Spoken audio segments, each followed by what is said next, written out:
Hello everyone, achieve your goals में आपका स्वागत है। आज के इस वीडियो में मैं आपके लिए लाई हूँ सी-टेट में सीडीपी से पूछे जाने वाले प्रश्न। ये वे प्रश्न हैं जो कई बार सी-टेट और टेट में पूछे जा चुके हैं और आने वाली आपकी एग्ज़ाम के लिए इम्पॉर्टेंट हैं। तो शुरू करते हैं बाल विकास के प्रश्न। क्वेश्चन नंबर 1, शिक्षकों द्वारा अभिभावकों के पास छात्रों की मासिक रिपोर्ट भेजने से क्या होता है? ऑप्शन ए, शिक्षक को गप्पे हाँकने का वक्त मिल जाता है। बी, शिक्षक को अलोकप्रिय बनाता है। सी, शिक्षकों और अभिभावकों का संबंध बना रहता है। डी, छात्रों के प्रति शिक्षक का उत्तरदायित्व कम हो जाता है। सही आंसर इसका क्या होगा? ऑप्शन सी, शिक्षकों और अभिभावकों का संबंध बना रहता है। क्वेश्चन नंबर 2, अंतर्भूत अभिप्रेरणा का आशय है कि ए, पुरस्कार पाने की इच्छा से कठिन परिश्रम करता है। बी, दंड से बचने के लिए नित्य पाठशाला आता है। सी, अध्यापक के डर से गृह कार्य पूरा करता है। डी, ज्ञान की वृद्धि के लिए लगन से पढ़ाई करता है। अंतर्भूत अभिप्रेरणा का आशय क्या है? ज्ञान की वृद्धि के लिए लगन से पढ़ाई करता है। ऑप्शन डी ये सही होगा।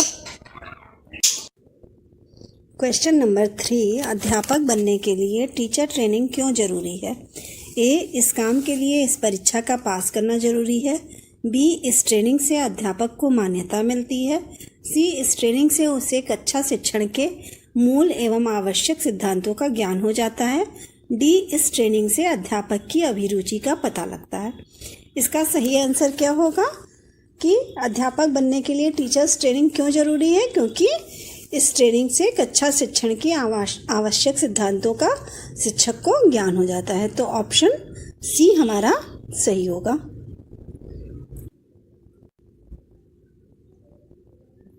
Option C. क्वेश्चन नंबर 4, अध्यापक बनने के लिए टीचर्स ट्रेनिंग क्यों ज़रूरी है? ए, इस काम के लिए इस परीक्षा का पास करना ज़रूरी है। बी, इस ट्रेनिंग से अध्यापक को मान्यता मिलती है। सी, इस ट्रेनिंग से उसे एक अच्छा शिक्षण के मूल आवश्यक सिद्धांतों का ज्ञान हो जाता है। डी, इस ट्रेनिंग से अध्यापक की अभिरुचि का पता चलता है। सही आंसर क्या होगा? ऑप्शन सी, इस ट्रेनिंग से उसे कक्षा शिक्षण के मूल आवश्यक सिद्धांतों का ज्ञान हो जाता है। ऑप्शन सी सही होगा। क्वेश्चन नंबर 5, गृह कार्य तभी उपयोगी होगा जब वह ए, छात्रों के दैनिक जीवन से संबंधित हो। बी, छात्रों को परीक्षा पास कराने में सहायक हो। सी, छात्रों की योग्यता के अनुरूप हो। डी, छात्रों में कठिन परिश्रम करने की आदत डाले। सही आंसर इसका क्या होगा? ऑप्शन सी, छात्रों की योग्यता के अनुरूप हो। गृह कार्य तभी उपयोगी है जब छात्रों की योग्यता के अनुरूप हो। क्वेश्चन नंबर 6, यदि पढ़ाया जाने वाला पाठ छात्रों की बौद्धिक और भावात्मक अपेक्षा के अनुकूल न हो तो ए, कक्षा में अनुशासनहीनता पैदा हो सकती है। बी, कक्षा के छात्र उसको रुचि से नहीं सुनते हैं। सी, अध्यापक को छात्रों का सहयोग नहीं मिलता। और डी, उपयुक्त सभी। यदि जो पढ़ाया जा रहा है वो छात्रों की बौद्धिक और भावनात्मक अपेक्षाओं के अनुकूल नहीं है तो क्या क्या होगा? अनुशासनहीनता भी पैदा होगी, छात्रों की रुचि भी नहीं आएगी और अध्यापक को छात्रों का सहयोग भी नहीं मिल पाएगा। तो उपयुक्त सभी आंसर सही होगा। क्वेश्चन नंबर 7, शिक्षक को चरित्रवान होना चाहिए। इससे ए, छात्रों पर अच्छा प्रभाव पड़ेगा। बी, समाज में उसकी प्रतिष्ठा बढ़ेगी। सी, उसके छात्र भी चरित्रवान बनने की कोशिश करेंगे। डी, वह कभी कोई गलत काम नहीं करेगा। चरित्रवान होना चाहिए, इसके लिए क्या करना होगा? उसके छात्र भी चरित्रवान बनने की कोशिश करेंगे। अगर शिक्षक चरित्रवान होगा तो छात्र भी चरित्रवान बनने की कोशिश करेंगे। ऑप्शन सी सही होगा।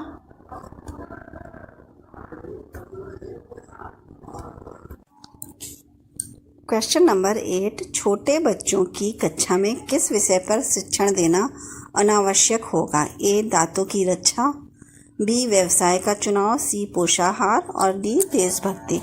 किस पे अनावश्यक होगा देना? व्यवसाय का चुनाव। छोटे बच्चे व्यवसाय तो करेंगे नहीं, तो इसलिए व्यवसाय का चुनाव। क्वेश्चन नंबर 9, रटने की आदत से क्या हानि होती है? ऑप्शन ए बुद्धि कुंठित होती है, बी पाठ्यक्रम के अतिरिक्त और कुछ पढ़ने की रुचि पैदा नहीं होती, सी मौलिक चिंतन में बाधा पड़ती है, डी व्यक्तित्व का सही विकास नहीं होता। इसका सही आंसर क्या होगा? मौलिक चिंतन में बाधा होती है। अगर रटता है बच्चा तो मौलिक चिंतन नहीं कर पाएगा। ऑप्शन सी सही होगा। क्वेश्चन नंबर 10, छात्रों को रटने की आदत कम करने हेतु आप क्या सुझाव देंगे? ए मूल्यांकन में परिवर्तन, बी परीक्षा विधि में परिवर्तन का, सी शिक्षण विधि में परिवर्तन का और डी छात्रों में रुचि परिवर्तन का। इसका सही आंसर क्या होगा? छात्रों में रटने की आदत कम करने हेतु क्या करेंगे? शिक्षण विधि में परिवर्तन करेंगे। Option C. क्वेश्चन नंबर 11, यदि कक्षा के अधिकांश बच्चे गृह कार्य करके न लाएं तो शिक्षक को क्या करना चाहिए? ए गृह कार्य कम कर देना चाहिए, बी छात्रों को थोड़ा बहुत गृह कार्य कक्षा में ही करा दें, सी यह पता लगाना चाहिए कि गृह कार्य अधिक कठिन तो नहीं था, डी छात्रों के अभिभावकों से कहें कि वे छात्रों के गृह कार्य में मदद करें। सही आंसर इसका क्या होगा? ऑप्शन सी, यह पता लगाना चाहिए कि गृह कार्य अधिक कठिन तो नहीं था, क्योंकि तभी सभी बच्चों ने नहीं किया। क्वेश्चन नंबर 12, कठिन शब्दों का अर्थ समझने का व्यवहारिक ढंग है।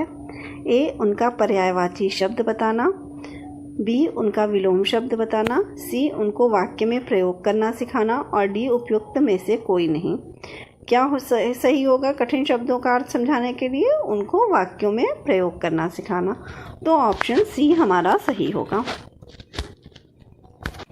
क्वेश्चन नंबर 13, कक्षा शिक्षण के दौरान छात्र प्रश्न पूछते और प्रश्नों का उत्तर देते हैं। इस विधि से ए अध्यापक को पता लगता है कि छात्र पाठ को कितना समझ रहे हैं, बी छात्रों में आत्मविश्वास पैदा होता है, वह बढ़ता है, सी छात्रों को अपनी बात ठीक ढंग से पूछने का प्रशिक्षण मिलता है, डी उपयुक्त सभी।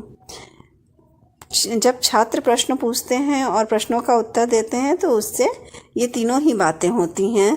छात्रों को कितना पाठ समझ में आया ये भी पता चलता है, उनमें आत्मविश्वास भी पैदा होता है और ठीक ढंग से पूछने का प्रशिक्षण मिलता है। तो उपयुक्त सभी होगा यहाँ पर आंसर, उपयुक्त सभी। क्वेश्चन नंबर 14, हाथ से काम करने से छात्रों में ए शारीरिक शक्ति बढ़ती है, बी झिझक दूर होती है, सी परिश्रम करने की आदत पैदा होती है, डी आत्मनिर्भरता पैदा होती है। सही आंसर क्या होगा? हाथ से काम करने से छात्रों में आत्मनिर्भरता पैदा होती है। तो ऑप्शन डी यहाँ पर सही होगा। क्वेश्चन नंबर 15, यदि आपको कहीं प्रशिक्षण हेतु भेजा जाए तो आप ए शिक्षकों से नई नई विधियां सीखेंगे, बी शिक्षण की नई नई विधियां सीखेंगे, सी अनुभवी अध्यापकों के अनुभव सीखेंगे, डी उपयुक्त सभी। तो क्या करेंगे? यदि आपको कहीं प्रशिक्षण हेतु भेजा जाता है तो आप क्या करेंगे? शिक्षण की नई विधियां सीखेंगे। ऑप्शन बी सही होगा। क्वेश्चन नंबर 15, व्यक्ति का व्यवहार उसकी मूल प्रवृत्तियों से संचालित होता है। किसने कहा है? ऑप्शन ए मैकडूगल ने, बी कर्ट लेविन ने, सी फ्रायड ने और डी स्किनर ने। सही आंसर क्या होगा? ऑप्शन ए मैकडूगल ने। क्वेश्चन नंबर 16, पावलोव ने अपना अनुकूलित अनुक्रिया सिद्धांत का प्रयोग किस जानवर पर किया? ऑप्शन ए बिल्ली पर, बी कुत्ते पर, सी बंदर पर और डी चिंपैंजी पर। सही आंसर इसका क्या है? पावलोव ने किस पे अपना प्रयोग किया था? कुत्ते पर किया था। तो ऑप्शन बी सही होगा। क्वेश्चन नंबर 17, अभिप्रेरणा का स्वास्थ्य सिद्धांत किसने दिया? ऑप्शन ए डी हैब ने, सी डिसिको ने, सी फ्रेडरिक हर्जबर्ग ने और डी स्किनर ने। सही आंसर क्या है? ऑप्शन सी फ्रेडरिक हर्जबर्ग ने अभिप्रेरणा का स्वास्थ्य सिद्धांत दिया है। Question number 18, John P DeCecco ने अभिप्रेरणा देने वाले घटकों की संख्या बताई है। Option A 2, B 4, option C 7 और ऑप्शन डी 10। कितनी संख्या बताई है? 10 बताई है। ऑप्शन डी सही होगा। क्वेश्चन नंबर 19, अधिगम स्थानांतरण के सामान्य एवं विशिष्ट तत्वों के सिद्धांत का प्रतिपादन किसने किया? ऑप्शन ए मन ने, बी स्पीयरमैन ने, सी क्रो एंड क्रो ने, डी थॉर्नडाइक ने। किसने किया था? स्पीयरमैन ने। Option B Spearman. Question number 20, अधिगम स्थानांतरण के सामान्यीकरण के सिद्धांत के प्रतिपादक हैं। Option A Skinner, B C H Judd, C Spearman और डी कॉल्सनिक। इसका सही आंसर क्या है? ऑप्शन ए स्किनर ने। क्वेश्चन नंबर 21, अधिगम स्थानांतरण का मानसिक समान तत्वों का सिद्धांत किसने प्रतिपादित किया? ऑप्शन ए सी एच जुड ने, बी स्किनर ने, सी स्पीयरमैन ने और डी थॉर्नडाइक ने। सही आंसर क्या होगा इसका? सी एच जुड ने अधिगम स्थानांतरण का मानसिक समान तत्वों का सिद्धांत ही दिया। Option A. क्वेश्चन नंबर 22, अभिप्रेरणाएं प्राणी की शारीरिक और मनोवैज्ञानिक अंतर्दशाएं हैं। यह कथन किस मनोवैज्ञानिक का है? ऑप्शन ए ड्रेवर का, बी मैकडूगल का, सी वुडवर्थ का और डी गिलफोर्ड का। इसका सही आंसर क्या है? किसने ये कहा है? ऑप्शन बी मैकडूगल ने। क्वेश्चन नंबर 23, निम्न में से सीखने के पठार के निराकरण के कौन कौन से उपाय हैं? ए शिक्षण विधि, बी विश्राम की व्यवस्था, सी प्रेरणा में परिवर्तन और डी उपयुक्त सभी। इसका सही आंसर क्या होगा? ऑप्शन डी उपयुक्त सभी। सीखने का वक्र कितने प्रकार का होता है? सही आंसर क्या होगा? ऑप्शन सी 4 प्रकार के। क्वेश्चन नंबर 25, मैकडूगल के अनुसार मूल प्रवृत्तियां हैं। ऑप्शन ए अर्जित, बी जन्मजात, ऑप्शन सी उपयुक्त दोनों, डी उपयुक्त में से कोई नहीं। सही आंसर क्या होगा? मैकडूगल ने बताया है मूल प्रवृत्तियां अर्जित भी होती हैं और जन्मजात भी होती हैं। तो क्या होगा आंसर? उपयुक्त दोनों।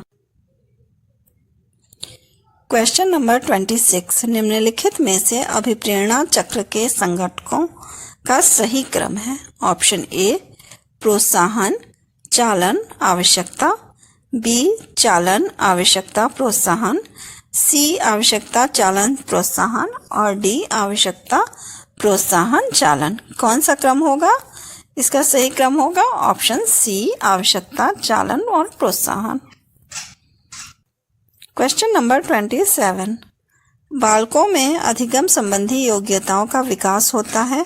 ऑप्शन ए आत्माभिव्यक्ति से, बी रचनात्मक क्रियाकलापों के माध्यम से, सी आत्ममंथन से और डी सहयोगात्मक कार्यों से। किससे होता है? ऑप्शन बी सही होगा, रचनात्मक क्रियाकलापों के माध्यम से अधिगम संबंधी योग्यताओं का विकास होता है बालक में। क्वेश्चन नंबर 28, प्रेरणा के मूल प्रवृत्ति सिद्धांत के प्रतिपादक हैं।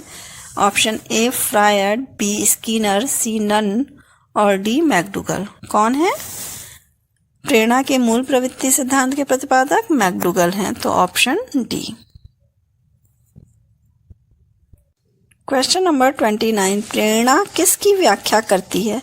ए व्यवहार क्या है, बी व्यवहार के प्रभाव, सी व्यवहार क्यों घटित होता है और डी उपयुक्त में से कोई नहीं। प्रेरणा किसकी व्याख्या करती है? व्यवहार क्यों घटित होता है इसकी व्याख्या करती है। तो सही आंसर क्या होगा? Option C. क्वेश्चन नंबर 30, प्रेरक कैसा कारक है? ए आंतरिक, बी बाह्य, सी शारीरिक, डी उपयुक्त में से कोई नहीं। प्रेरक जो है वो कैसा कारक है? आंतरिक कारक है। ऑप्शन ए सही होगा। अगर आपको मेरी ये वीडियो पसंद आई हो तो प्लीज़ लाइक और सब्सक्राइब करें। Thank you.